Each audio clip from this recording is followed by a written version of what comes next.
Magandang araw at magandang buhay, lalong-lalo na sa ating mga minamahal na mga SSS pensioners. Ako po pala si Ruel Mendoza Tanyo at sa araw po na ito ay may dala-dala akong magandang balita.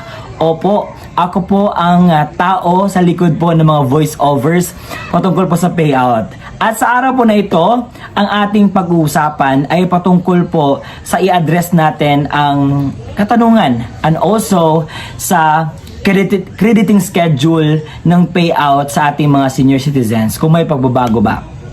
At meron tayong mga katanungan na dapat sagutin po sa ating mga minamahal na mga SSS pensioners. At inaanyahan kita na tapusin mo ang video na ito hanggang sa dulo. Nang sa gayon makuha mo ang punto ng video kong ito.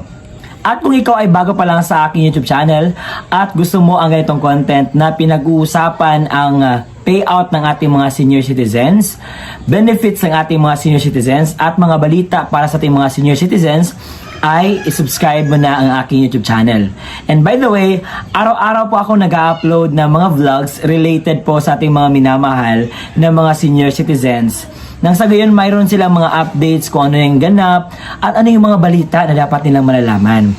At kung nais mo na maging updated ka sa mga balita na i-upload ko pa dito sa aking YouTube channel, ay i-bell notification mo na. Because kapag nag-upload ako, automatic mag-update sa'yo. At sa katanungan po ng ating kababayan patungkol po sa, sabi nila, tatanong sila, Sir, nangyari na po ang pension increase na sa ngayon na taon, September. So kapag itong mangyayari ba na October, babalik po ba kami sa dati naming pension? Ang sagot po, mula September, October, November, December hanggang August 2026, kung ano yung tinatanggap nyo na payout sa SSS, ay yun po lamang po ang inyong matatanggap. At kasi pagkadating po sa September 2026, madadagdagan naman po yan ng another pension increase. Opo. So, huwag kayong ma-worry dahil lahat po ng inyong tinatanggap ay hindi na po siya mababalik. Kung hindi, madagdagan pa siya ng another increase po ng inyong pension. Ayan, that's really a good thing. So, huwag po kayong mag-alala dahil yun po ang dapat ninyong makuha ang pension increase na nangyari. Ang pangalawa, Sir, kailan po ba mangyayari ang second tranche 1K pension increase? I know guys na misinterpret nyo ako minsan. Kasi yung isang vlogger dito na kinukuha yung mga vlogs ko, siya ay gumagamit ng mga thumbnail which is minimislead niya ang mga tao, lalo na ang mga pensioners. Nagpapasalamat pa ang ating mga pensioners dahil salamat dito dahil meron ng second tranche. And the real thing is, hindi po, wala pong katotohanan po ang second tranche po. Hindi pa siya maibigay as I had already tell everybody na wala po, hindi po siya magaganap ang increase this year dahil pinag-iistudyuhan pa, pinabigyan pa ng oras at pinaghanapan po ng pondo. Kaya hindi natin siya maagad-agad na ma-implement. Kaya nga, nagpapasalamat nga ako na ang SSS is my 3-year pension increase na plano, which is makakatulong na din na hindi na mananatiling nasa baba ang ating mga pension. Kung hindi, madagdagan na siya. Oo. And I hope na mas clear po sa atin iyon. And ngayon po, pag-uusapan natin ang pension crediting ng ating mga minamahal na mga SSS pensioners. Yan. So, nandito po sa aking kamay ang aking ikalawang cellphone kung saan titingnan natin ang schedule, no? Yan. So, sa buwan ng Oktubre, so by the way, ang every month po is 2 pong beses mangyayari po ang crediting schedule. May tinatawag tayong first batch at saka second batch.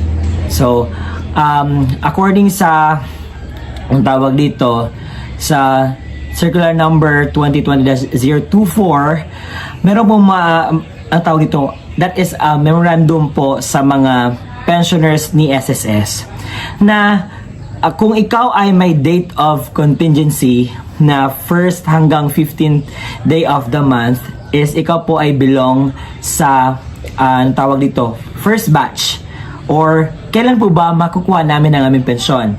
Makukuha po ninyo ang inyong pensyon sa unang araw mismo ng buwan.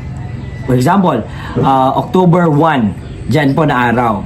And sa second batch naman, kung ikaw ay may date of contingency na 16 to 31st of the month, ang iyo pong pensyon ay makukuha po sa 16th day sa buwan. But meron po yung exemptions. Kasi kapag ang tawag dito, ang date kung saan makikredit ang pension is na punta siya sa Sunday, Saturday at holiday, kinakailangan po makuha ng mga SSS pensioners sa last working days. For example, ang unang araw is Sunday. Mapupunta po siya sa last working days. Example, 31st ng buwan or 30. So yan po, ma-advance po in a short way of saying that. So ma-advance po siya. So kung mapunta po siya sa araw na iyon, exempted po, i-advance po yan. And let us check po the October schedule sa ating mga minamahal na pensioners na payout. By the way, kung ikaw ay baguhang pensioners, huwag mong i-skip ito. Pero kung ikaw naman ay medyo matagal na sa SSS at you're having a full knowledge of this, so you can skip this video. Pero sa mga baguhan, I'm encouraging you to really watch this. So, ang unang araw ng Oktubre is napunta siya sa Wednesday. So, ang Wednesday is working days at expected niyo po yan na matatanggap niyo po ang inyong pension sa araw po na iyan. Sir, how about sa 16? So, sa second batch naman po, ang inyo pong pension is mabibigay sa araw po na iyon. That is Thursday. So, sir, bakit po maraming mga ang tawag dito, maraming mga delays? Kasi sabi mo, may nagtatanong sa akin, sir, sabi mo sa araw na ito mabibigay, sabi mo dito ang crediting, itong araw ang crediting. So meron po tayong mga tinatawag na delays. May mga bangko na minsan matagal po sila mag-credit ng pensyon. May mga bangko naman na tama na po sa araw po na iyon mabibigay ang inyo pong pensyon. Hindi po natin matatansya dahil medyo may delays po ang other na banks ko kung saan kayo po na napa-credit, no? So hindi ko yan po ang aking mga masay po. And yun lang po ang talagang nature, kung nature na yan ng inyong bangko, yun po, you must really endure it. Pero yung normal talaga na crediting schedule is yun pong sinasabi ko. And I hope that is clear to you. Dahil marami nagtatanong, sir, magkano ba yung matatanggap ko? Nakadepende po sa iyong tatawag dito, pension na tinatanggap mo. Dahil yung mama ko, nagpunta kami sa SSS branch at nag-inquire kami kung magkano yung monthly pension niya. Nagpapatotal kami, ganito, ganyan.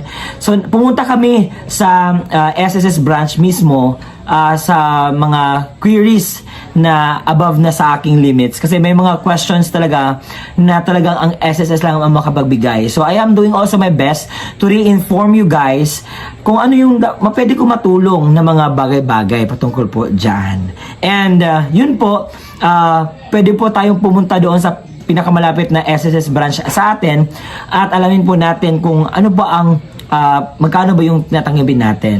So, yung iba alam na nila, pero yung first time ay hindi pa po nila alam. At siguro pag retirement pensioners, survivor pensioners, kinakailangan po natin mag-ask or mag-inquire doon. And also, kinakailangan po itong gawin ng ating mga minamahal na SSS pensioners. Kung ikaw man po ay isang lolo at lola na may edad 8 years old and above, kinakailangan po tayong magpaako. So, kung ikaw ay may anong tawag dito, karawan sa buwan ng September, for example, September, October. So, kinakailangan po natin na magpa-akop or annual confirmations of pensioners program. Bakit kailangan po magpa-akop, sir? Bakit kinakailangan po namin alamin yan? Ano ba yung kahalagahan po ng akop? May nag-chat sa akin, sabi niya, sir, hindi na ako nakatanggap ng pensyon and I'm 82 years old. And ano ba yung mga rason bakit hindi ako hindi na ako nakatanggap ng SSS, ano tawag dito? SSS na pension. Siguro, ito yung nasagot ko sa kanya. Ang SSS ay meron tinatawag na AKOP. So, ang purpose po ng AKOP is to really know the status po ng ating mga minamahal na SSS pensioners. Kung sila ba ay nakatanggap ng pension, or buhay pa, or ano yung mga status ng ating mga tawag dito, ng ating mga pensioners. So, kinakailangan po yan na mag-apply tayo para po hindi maputol. Kasi kapag hindi tayo makapag-akop, ang mangyayari po, mapuputol po ang ating tinatanggap na pensyon. At kailan po ba babalik ang tawag dito, ang pension nyo? Once matapos yun na pong ma-comply lahat ng mga requirements para po sa pagpaakop. And sa mga nagtatanong, sir, sino pa po dapat ang magpapaakop? Ito po yung ating dapat pakinggan. So, ang magpapaakop po, ito po ang mga requirements. Una, kung ikaw ay retirement pensioners residing in the Philippines who are 8 years old and above, nag-start noong March 2024, you are required to do the akop. Pangalawa po, retirement pensioners residing abroad. Pangatlo, total disability pensioners. Pangapat, death or survivor pensioners. At panghuli, dependent children under guardianship. Kung ikaw naman ay hindi pa 8 years old, wala ka pa problema. Pero, wag ka. Kasi may mga chances na ang isang hindi pa siya 8 years old pero nire-require ni AKOP na magpa-akop. Nire-require ni SSS na magpa-akop. Kaya naman, kung mayroong mga ganyang instances, just do your part para po mapatuloy po ang ating tinatanggap na pensyon sa SSS. And yun nga. So sir, ilang buwan ba babalik ang pensyon?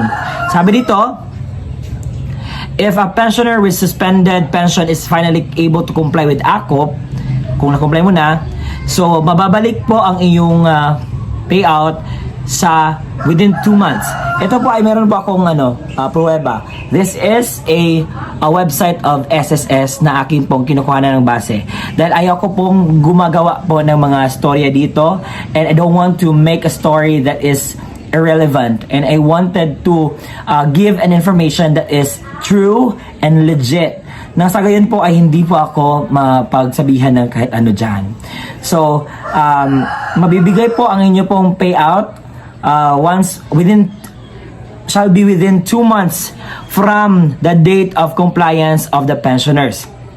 All recalled pension from Pensioners Depository Bank, if any, and all accrued pension shall be credited to the pensioner's account. So, lahat po ng mga para sa iyo na pension ay ibibigay po iyon. Wala pong dapat kinukuha ang mga SSS personnel. Lahat po yun ay maibibigay dapat sa iyo.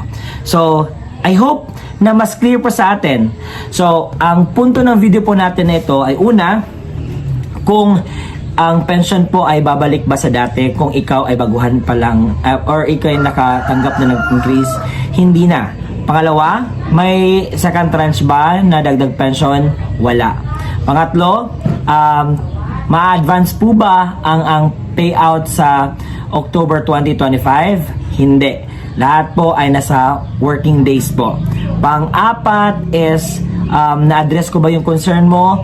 If you have any questions regarding with a lot of things with regards with this, so just ask, no? Wag po tayo just ask nicely dahil I will be answering it also as soon as possible if mayroon pa akong oras, no? So my purpose here is to really inform you about everything that you need to know. So, ako po pala si Roel Mendoza Tanyo. Maraming salamat po sa pagpapanood ng aking vlog at patuloy ang pag-subscribe ng ating YouTube channel. Road to 80,000 na tayo and salamat po sa pag-subscribe. Goodbye!